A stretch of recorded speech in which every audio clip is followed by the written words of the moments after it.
Nous retrouvons pour parler à nouveau avec Didier Jourdan d'école au service de la promotion de la santé, d'école, comme il nous l'a déjà dit lors de ses précédentes rencontres, au cœur même du territoire, des territoires. Un territoire de vie où nous aviez parlé de village en l'occurrence, plus ou moins grand en l'occurrence. On va donc parler aujourd'hui de l'école, moteur possible des dynamiques territoriales en santé, celles qui s'inscrivent pleinement dans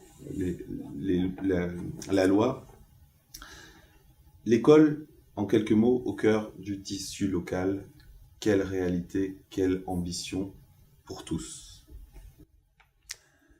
L'école est par essence au cœur du tissu local, et vous le savez sans doute, mais l'un des éléments clés de l'aménagement du territoire, c'est bien sûr l'école. Et la dernière chose, et beaucoup de maires de nos communes rurales nous le disent, enlever mon école, c'est tuer mon village. J'ai plus de vie. Et c'est bien évidemment un enjeu déterminant. L'école a toujours été au cœur du territoire parce que c'est le lieu finalement de ce qu'est l'acte essentiel de nos vies humaines. C'est le lieu de la transmission. On transmet en famille, on transmet dans un club sportif. J'ai beaucoup appris dans les clubs de rugby dans lesquels je suis passé, mais on transmet institutionnellement, majoritairement, ou au moins significativement. Je ne suis pas sûr qu'il y ait de majorité d'ailleurs d'un côté ou de l'autre, mais en tout cas, c'est vraiment un espace de transmission. C'est au cœur de la vie humaine, c'est au cœur de la vie de l'ensemble des territoires. Alors, il faut être attentif aussi au fait que selon les pays, dans un espace francophone, on va trouver des relations entre l'école et le territoire qui sont extrêmement variées. Dans certains cas, l'école est réellement le fruit, le produit du territoire, sous l'autorité essentielle de la municipalité, avec finalement comme rapport au national que des programmes scolaires plus ou moins précis. On va se trouver dans d'autres contextes où plutôt à l'inverse, c'est le cas du modèle français. L'école est d'abord nationale et elle est implantée dans des territoires. Donc penser l'articulation, ce que j'ai dit est réellement schématique, mais penser l'articulation école et territoire, c'est aussi avoir conscience qu'il y a des réalités différentes. Mais il y a quelque chose de commun. C'est que ces écoles, quelle que soit leur implantation territoriale, elles sont aujourd'hui, je dirais, tout autant branchées sur l'échelon global que sur l'échelon territorial. Mais l'articulation avec... On ne peut pas parler de territoire sans parler d'inégalité. De diversité des territoires, alors j'oserais même dire diversité des significations des territoires. On voit à quel point le débat public en ce sens, dans toutes les dimensions disciplinaires, est important. Inégalité territoriale de santé, quelle adaptation possible des contenus éducatifs dans un cadre de programme national ? C'est quelque chose de tout à fait déterminant et vous avez raison de souligner qu'il y a bien deux types d'inégalités de santé. Il y a des inégalités qui sont de nature sociale, qui sont extrêmement prégnantes, mais il y a des inégalités aussi de nature territoriale qui sont tout aussi prégnantes. Je rappelle aussi, pardonnez-moi de dire des banalités, mais qu'on a souvent tendance à voir ces inégalités territoriales en défaveur de territoires périurbains défavorisés, et c'est une réalité, mais j'invite chacune à réaliser que les territoires ruraux sont des espaces où l'accès aux soins, l'accès à la prévention sont extrêmement difficiles, et en tout cas rendus plus difficiles que dans d'autres espaces. Nous avons donc à avoir une analyse très fine, très à l'écoute des situations locales pour parvenir à bien comprendre ce que sont les spécificités des territoires et en tout cas de sortir des stéréotypes de l'endroit où on vit bien, où on vit mal. La réalité, c'est vraiment de se dire, mais sur quoi les femmes, les hommes qui vivent peuvent-ils s'appuyer pour construire leur propre existence individuellement comme collectivement. L'école participe de cette dynamique avec à la base une préoccupation fondamentale. C'est celle qui a été au cœur de ce qui a été construit par les lois de Jules Ferry au moment de la Troisième République, c'est réellement cette idée d'égalité. C'est un devoir pour notre nation que d'offrir à chacun des 12 millions d'élèves de notre système éducatif un dispositif d'éducation, alors varié, parce que vous savez aussi qu'il y a une variété de dispositifs qu'on va pouvoir offrir aux enfants, mais en tout cas de leur offrir à tous un système éducatif, un dispositif plus exactement, qui réponde à leurs besoins. Donc il y a un souci permanent en matière éducative, justement d'assurer cette égalité. Mais vous l'avez dit, la réalité c'est que les territoires ont des caractéristiques culturelles, des caractéristiques sociologiques, des caractéristiques économiques, des caractéristiques géographiques aussi, qui sont, je pense à l'outre-mer notamment, qui sont extrêmement différentes l'un de l'autre. L'école adapte d'ores et déjà l'ensemble de ses activités à ses spécificités, mais je crois profondément qu'elle doit aller plus loin. C'est la raison pour laquelle j'aime plutôt parler d'équité que d'égalité. C'est-à-dire que nous avons besoin que ce qui est transmis en classe, ce qui est mis en œuvre autour de la restauration scolaire, autour des conditions d'accueil des enfants, permet d'être adapté à ce que sont les besoins des enfants, plutôt que de se dire qu'on va donner des standards qui sont les mêmes pour tous. Alors aujourd'hui, comment est-ce que se fait cette adaptation? Votre question était plutôt sur le volet pédagogique. Il faut savoir qu'en France, nous avons des programmes scolaires, mais les programmes scolaires sont mis en œuvre dans le cadre d'une politique d'établissement. J'insiste, il y a une politique éducative d'établissement dans tous les collèges et les lycées français. Il y a un projet d'école dans toutes les écoles françaises. Il y a donc bien institutionnellement une adaptation, une mise en musique de ce qu'est le cadre national et sur lequel, j'allais dire, nous devons nous appuyer, parce que c'est non négociable. Ce cadre national, il est porté par, je dirais, l'ensemble de nos institutions au service de ce qu'est la vision que notre pays a de l'éducation. Grâce à ces dispositifs qui vont à la fois des dispositifs d'établissement, je parlais du projet d'établissement, mais aussi autour des projets éducatifs territoriaux qui vont permettre une mise en synergie, un partenariat, il y a d'autres dispositifs, notamment avec les collectivités territoriales, on va pouvoir adapter à la fois les conditions d'éducation, mais aussi ce qui fait finalement le cœur de l'éducation, autour de méthodes d'apprentissage, autour d'insistance plus ou moins grande sur tel ou tel volet, pouvoir adapter, mieux adapter en tout cas, je dirais, toute la dynamique éducative, parce que ce n'est pas que ce qui est transmis aux élèves.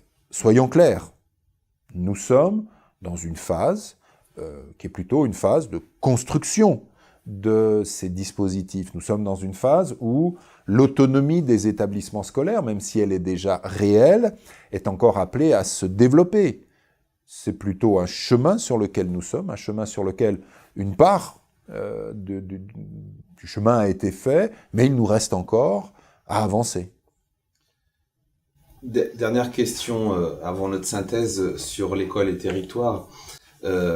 Essayons ensemble de dresser un bilan de ce dispositif connu ou méconnu selon les territoires que sont les CESC, donc les comités à la santé et la citoyenneté, qui avait pour ambition d'ouvrir cette porte entre le scolaire et le périscolaire, qui avait cette ambition d'ouvrir les mondes de la famille vers l'école et de l'école vers la famille, et ce de la maternelle au lycée, l'ambition d'une véritable ouverture de l'école sur la société civile territoriale.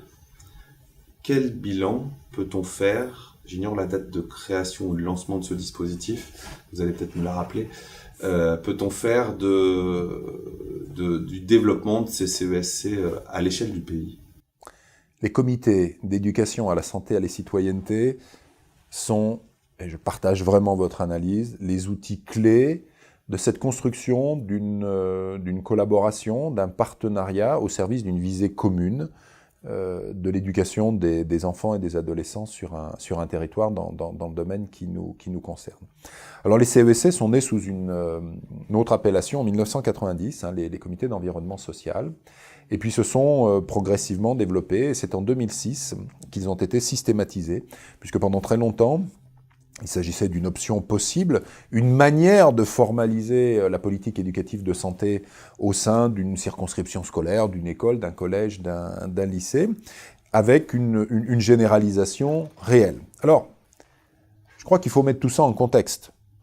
Cette évolution qui fait de l'école un acteur du territoire, est une évolution relativement récente. Nous avons eu pendant assez longtemps une lecture, et je crois que c'était tout à fait indispensable dans un certain nombre de périodes du passé, plutôt une logique où l'école était essentiellement centrée vers le niveau national, déclinaison finalement des politiques nationales, avec des niveaux d'intégration, même si évidemment que l'action des collectivités territoriales a toujours été majeure, et ça depuis le mi-temps du 19e siècle, cette logique de le faire dans une démarche finalement que je qualifierais de co-construction est une démarche qui est plutôt récente et dont on pourrait dire que la dynamique la plus tangible date de la loi d'orientation de 1989. Alors, en éducation, c'est une dynamique du temps long. 1989, c'est hier matin. D'accord ? Donc sur ce temps-là, l'ouverture tout à fait extraordinaire, avec un travail remarquable de l'ensemble des équipes éducatives, a permis d'avoir une meilleure articulation de l'école et de son territoire. Bon, ces choses évoluent. Le comité d'éducation à la santé et à la citoyenneté en est l'un des moyens. Il en est l'un des moyens, et un certain nombre d'études ont montré au fil du temps que les établissements se saisissaient diversement de cet outil. Dans un certain nombre de cas, ce pouvait être un outil non seulement de l'établissement, mais partagé avec l'ensemble des établissements du bassin, au service d'une vision réellement structurée, j'allais dire une vision très politique de la santé des élèves, impliquant l'ensemble des acteurs locaux. Dans d'autres espaces, le comité d'éducation à la santé et à la citoyenneté avait une ambition plus modeste, plutôt tournée autour de l'organisation d'un certain nombre de temps forts dans le domaine de la prévention, sur les addictions, sur la contraception, sur l'activité physique et la nutrition, et tous ces éléments. Aujourd'hui, le bilan que l'on peut en tirer, c'est qu'il y a une dynamique très forte autour des CESC qui ont réellement pris une place importante au sein des projets d'établissement. Et je crois que c'est réellement l'engagement, et je pense notamment des chefs d'établissement aujourd'hui, autour de la politique éducative de l'établissement et du projet d'établissement dans son ensemble, que l'on va permettre au comité d'éducation à la santé et à la citoyenneté de prendre vraiment toute leur place, de mobiliser l'ensemble des forces vives au sein de l'établissement et à l'échelon des territoires. Je vais vous demander, pour clôturer cette émission, d'aborder forcément, à l'heure de la mutation territoriale, le débat public est en cours, transition, mutation territoriale, voire médiation territoriale, comment l'école va pouvoir se situer dans cette vague d'évolution des territoires. Quelle résonance donc vous pourriez donner, on a eu l'occasion de citer tout à l'heure, mais à cette phrase qui dit l'école du local au global, et du global au local, pour finir en une petite minute cette émission. Alors, je crois que d'abord, quand on dit, quand on a la relation global-local avec les écoles, on parle d'abord de faits. En France, il n'y a pas une école qui ne soit pas ouverte sur le monde global. Et évidemment, aucune école n'est étrangère à son territoire. La seule chose, c'est que cette articulation, cette mise en synergie du local au global et du global au local, eh bien, elle est pas nécessairement aujourd'hui, partout, pensée comme étant un élément structurant de la vie des écoles. Vous savez très bien que la révolution numérique, et je crois qu'on peut vraiment, là, sans hésitation, parler de révolution pour l'éducation, c'est la révolution numérique qui va être le support, qui va rendre possible cette articulation multiple de l'école aux différents niveaux, aux différents espaces, je dirais, et lieux d'échange humain, du global et du local. Ce qui est certain dans l'observation que l'on peut en faire aujourd'hui, c'est que ce sont ces deux échelons qui deviennent structurants, à la fois, et on l'a dit dans cette conversation, du fait de l'ancrage de plus en plus grand de l'école dans des politiques éducatives territoriales, et d'autre part, de l'ouverture, justement, par le monde numérique à l'échelon global. Alors, il ne faudrait pas, lorsqu'on dit cela, oublier évidemment l'échelon national, qui reste fondamentalement structurant pour un pays comme le nôtre. Donc je crois que c'est bien l'un des défis pour les systèmes éducatifs, que d'articuler harmonieusement ces réalités qui sont l'ancrage global, l'ancrage local, mais aussi, notamment dans notre pays, l'ancrage national. Merci Didier Jourdan, et je crois que ça fait vraiment un bon lien avec l'émission que nous allons voir juste après sur cette mutation numérique en santé au cœur du projet de l'école.